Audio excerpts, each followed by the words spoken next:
You learned a few solos, you know how to play, or you learning scales, but now you want to improvise over the songs that you like. Not only play the solos, but put a little bit of your personality. So today, what I'm going to show you is how to improvise over some songs that you like. So I'll pick up one song for you to start off, and this way you can improvise a little bit and get a little bit the idea to apply on the songs that you like. So stay with me and let's practice.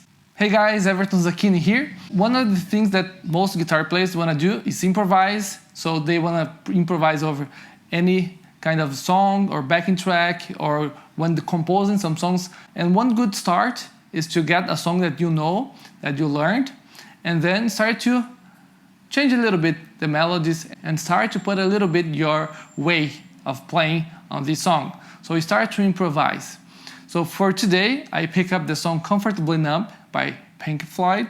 This song is in the album The Wall from 1979, and this song has some iconic solos. It's one of my favorite solos. A lot of people consider this one of the best solos, and the idea here is that we can play and change a little bit the solo. Now, when it comes to improvise over songs that we know, I consider that there are three types of solos. The ones that we don't change, we just play as it is, try to play as close as possible, play note by note, nail the solo. The ones that we will change a little bit, get the main parts, and then we change, do some improvising in the middle, but we keep the main parts. And the solos that we just improvise. We just create a new solo over the song. For instance, songs that you need to play the solo as close as possible, you can check these videos here where I teach the song Bohemian Rhapsody by Queen and I Can't Stop Loving You by Van Halen. These solos are very melodic, iconic solos, so there are some characteristics that makes when we play the solo, play almost perfect. Then you have solos like Comfortably Numb, that you need to have the main parts. So I consider this the number 2. Main parts, and then improvise a few other parts. And then we have other songs. You can get some, for example, blues songs, everything is improvised. So you just improvise, you create your own solo. Or even in rock music or different styles, you have the songs that you just improvise. So for Comfortably Numb, we're gonna get a few tips here for you to improvise. We're gonna need to see the scales, some licks, but listen to the solo to get the melody and the main parts that you can refer to it when you're improvising, so people will remember, oh, this is a solo from Comfortably Numb, but then you just change a little bit in some parts. So it's a good practice for you to learn how to improvise. So let's get into the lesson. But before, remember, I'm doing these videos every week, and for you to don't miss these lessons, subscribe to the channel, ring the bell, and if you like the video, hit the like, and this way you'll be helping me to keep creating this content for you. And now let's play. Alright, so the first thing that you need to know when you're starting to improvise over a song is to know the chords that we have, the harmony, the key of the song. For this song, the key is B minor. The chords will be B minor, A, G, D over F sharp, E minor, and B minor.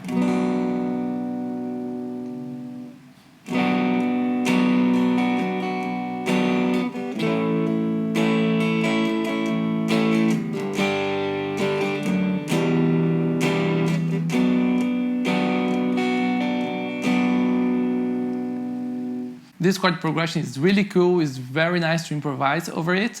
So that are the chords. The next step, you need to know what scales that you can use. So for this song, let's see 3 scales. So the first one, minor pentatonic. Okay, let's see throughout the whole fretboard. If you don't know the pentatonic or the patterns or just know one pattern, that's fine.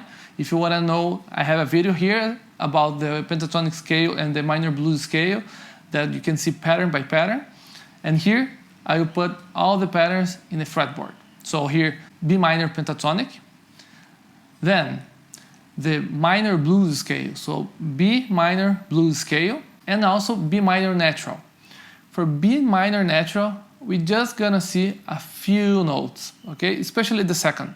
We're not going to use a lot. We're gonna keep like the sound that you have in the solo, which is mostly pentatonic. So that's what we're going to keep. Next thing, what was used about technique? So this song is a lot of hammer-on and pull-off and bends. So many parts you see the pentatonic. So hammer-ons, pull-offs,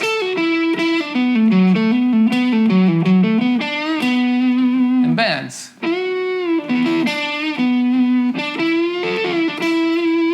Double stops.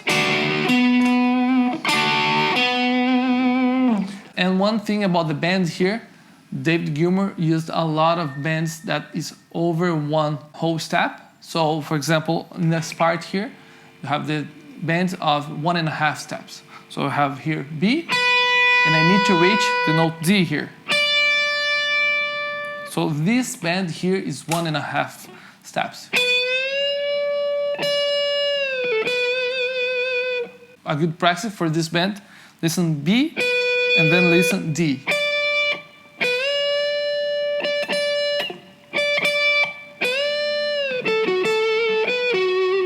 So another thing is to get some parts of the solos. So for example, the first part is important.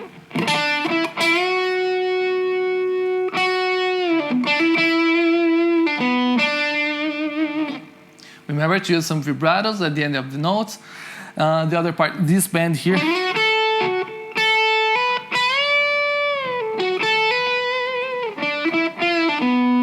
So these little details is important to keep. The ending part, there's this.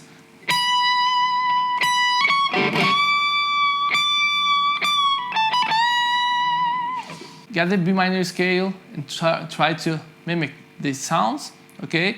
And I will give you some licks here for you to practice to improvise over it. Let's see some licks that you can apply over this song. So let's see here. I will show you some licks, and then I will apply with the backing track for you to see how I apply it. Then when you're practicing, you can just play around with the licks, move the place that they are going, so you just change the order, start to move and improvise with the licks. First lick here, first pattern of the pentatonic.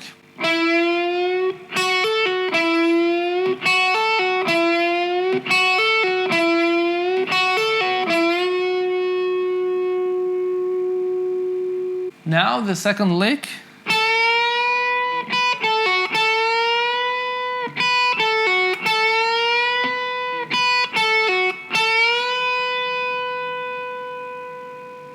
Now the third lick.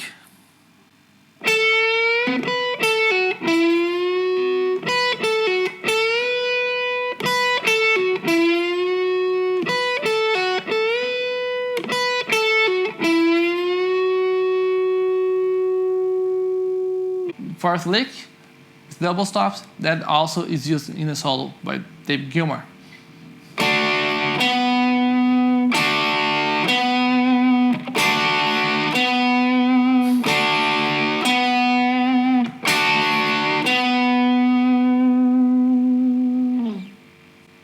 And the fifth lick in a different place. So let's get this pattern here of the pentatonic. Let's apply the lick here.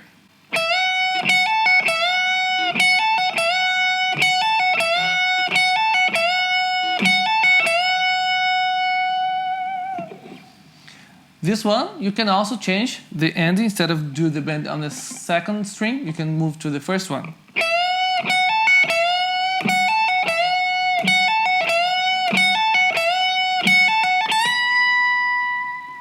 Now, let's apply these licks for you to see how it sounds with the backing track. Then you just start to practice it and move it the places where we apply the licks.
Another thing that is really important on this solo is the rhythm, the rhythmic division. There are some parts we can hear some triplets with 6 notes in every beat.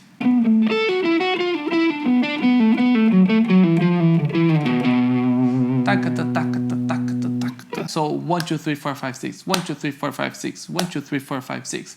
So this is really important to apply on your improvise, because this is you also give the idea of the original solo. So you're improvising, creating new things, but also being in the middle that people, when listen to you playing this solo, they will recognize a few things from the original one. So here I will put the backing track one more time and I will apply.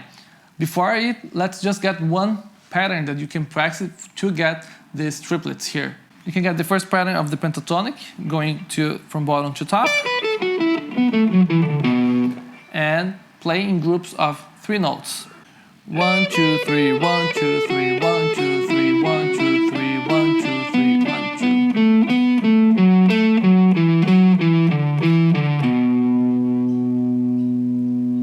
Then you can use a metronome to play this exercise to get precision. So let's see this exercise with a backing track, how to apply this exercise.